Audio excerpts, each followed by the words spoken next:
आप सभी दर्शकों को सादर नमस्ते। मैं आर्य कपिल वैदिक और आप देख रहे हैं द वैदिक व्यूज।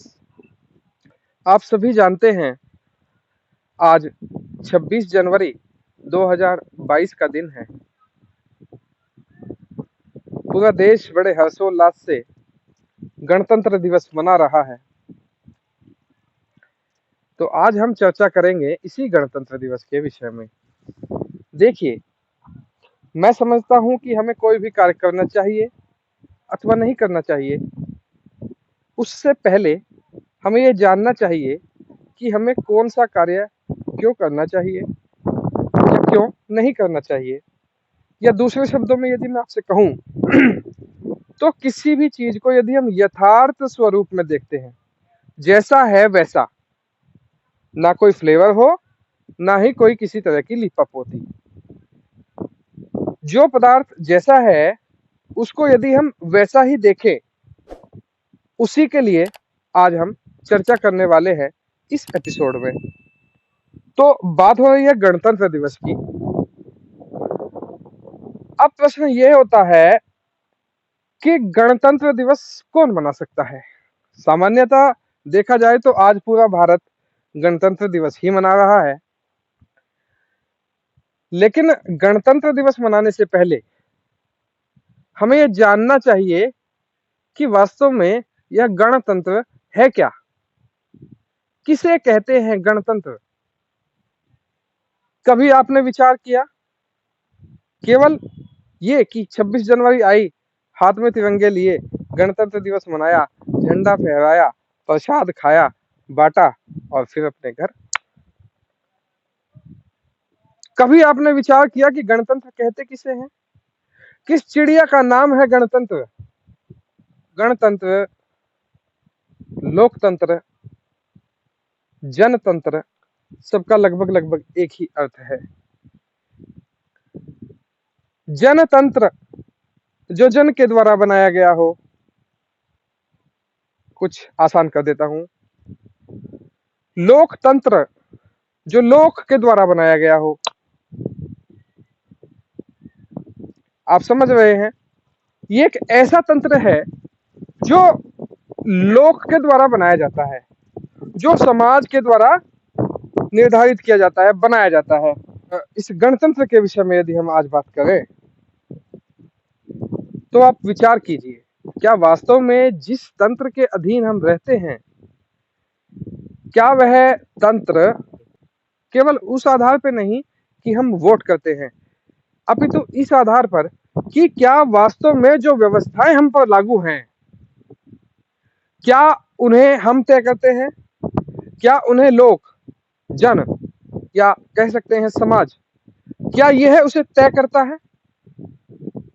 तो आप विचार कीजिए कि क्या ये तंत्र वोट देने मात्र से हमारी इसमें सहभागिता है, या वास्तव में क्या ये जो तंत्र है ये हमारे द्वारा बनाया जाता है?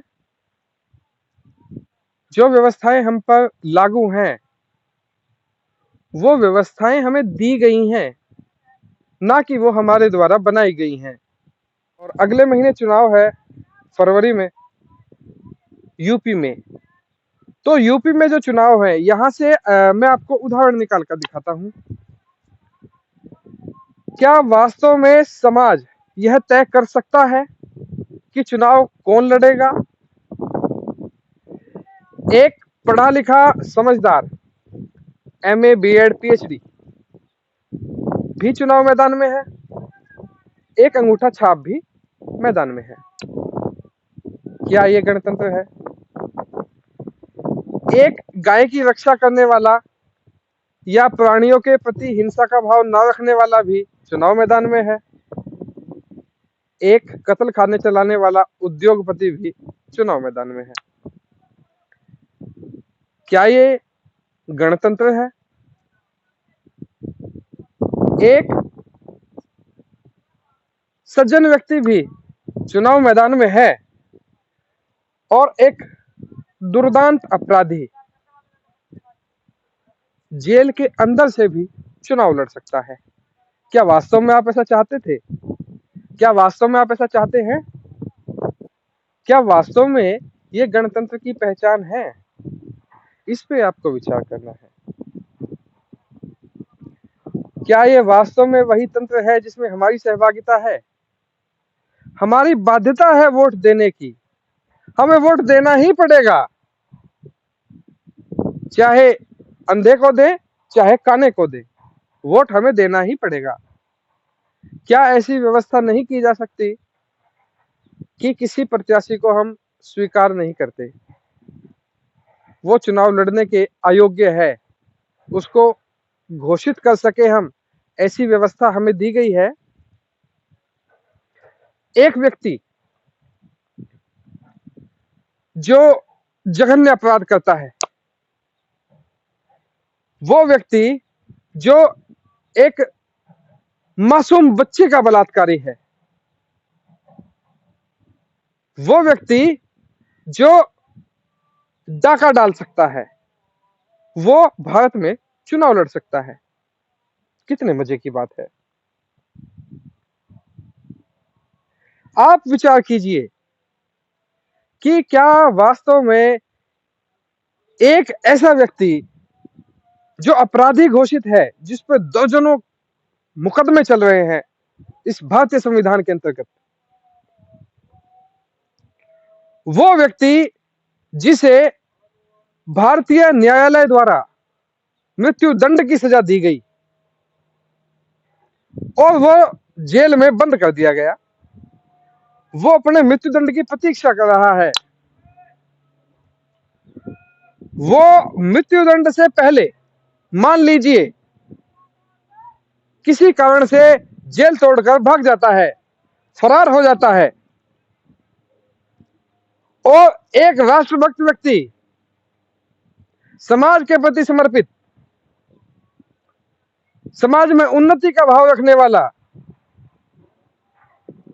वो व्यक्ति यदि उसे बाहर पाता है, जिसके सामने उस अपराधी व्यक्ति ने कई निर्दोष लोगों को मौत के घाट उतार दिया, यदि एक सज्जन व्यक्ति के सामने वो व्यक्ति आ जाए और किसी कारण से वो सज्जन व्यक्ति उसकी हत्या कर दे, उसे मार दे, यही भारतीय दंड व्यवस्था उस व्यक्ति पर जो मृत्यु दंड न्यायालय द्वारा पा चुका है और जेल तोड़कर भाग गया है, यदि उसी व्यक्ति को कोई अन्य व्यक्ति मार दे, उसी व्यक्ति को कोई अन्य व्यक्ति मार दे जिसने बहुत सारे लोग निरपराध और निर्दोष लोगों को मारा है, तो वही व्यक्ति हत्या का आरोपी बन जाता है और इसी संविधान के अंतर्गत उस पर भी ट्रायल चलाया जाता है, उस पर भी न्यायालय द्वारा विचारण किया जाता है। अंततः होता क्या है कि वो व्यक्ति जिसने समाज से गंदगी को साफ किया, उस गंदगी को साफ किया जिस गंदगी को साफ करने की व्यवस्था इसी भारतीय संविधान ने न्यायालय को दी हुई है, और वो न्यायालय उसे मृत्यु दंड देता है और वो जेल तोड़कर भागा और उस व्यक्ति ने उस अपराधी व्यक्ति को मार दिया, तो वो अपराधी बन जाता है। क्या आप भी ऐसा चाहते हैं? क्या वास्तव में यही गणतंत्र है? विचार कीजिएगा। प्रश्न उठते रहने चाहिए, क्योंकि जो व्यक्ति विचार करना बंद कर देता है, समझिए वह मृत प्राय है, मुर्दा है, जिंदा नहीं। जीवित व्यक्ति की केवल एक ही पहचान होती है कि वो विचार करता है, वो प्रश्न करता है, और वो तब तक प्रश्न करता है जब तक उनका समाधान नहीं हो जाता। बहुत अधिक लंबा विषय हो जाएगा, इसीलिए आज इन्हीं प्रश्नों के साथ आपको छोड़े जा रहा हूं। अगली वीडियो में फिर मिलूंगा, तब तक गणतंत्र दिवस मनाइए। आज 26 जनवरी है। वंदे मातरम।